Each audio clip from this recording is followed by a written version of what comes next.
প্রার্থী তালিকা ঘোষণার পরই মুখ্যমন্ত্রীর ঘাঁটি ভবানীপুরে নেমে পড়লেন শুভেন্দু অধিকারী। শুরু হয়ে গেল মমতা বনাম শুভেন্দু হাই ভোল্টেজ লড়াই। পশ্চিমবঙ্গ বিধানসভা নির্বাচন 2026 যত এগিয়ে আসছে ততই রাজ্যের রাজনৈতিক উত্তাপ বাড়ছে। তৃণমূল কংগ্রেস এবং বিজেপি দুই বড় দলই তাদের প্রার্থী তালিকা প্রকাশ করার পরেই শুরু হয়ে গেছে জোরদার প্রচার। এই আবহেই বিরোধী দলনেতা শুভেন্দু অধিকারী মুখ্যমন্ত্রী মমতা বন্দ্যোপাধ্যায়ের শক্ত ঘাঁটি ভবানীপুরে প্রচারে বেরিয়ে পড়েছিলেন। ভবানীপুরের একাধিক এলাকায় বাড়ি বাড়ি গিয়ে ভোটারদের সঙ্গে সরাসরি কথা বলেন শুভেন্দু অধিকারী।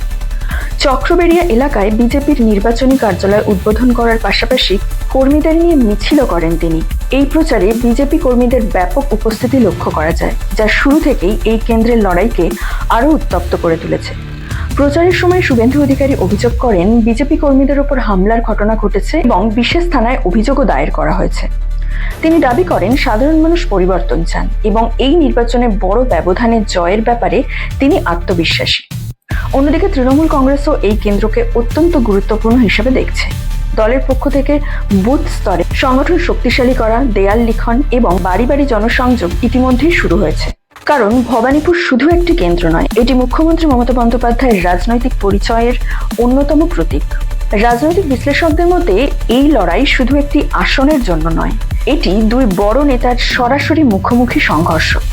অনেকে এই লড়াইকে 2021 সালের নন্দীগ্রামের লড়াইয়ের এক প্রকার রিম্যাচ হিসেবে দেখছেন। মুখ্যমন্ত্রীর ঘাঁটি ভবানীপুরে শুরু হয়ে গেছে রাজনৈতিক মহারণ।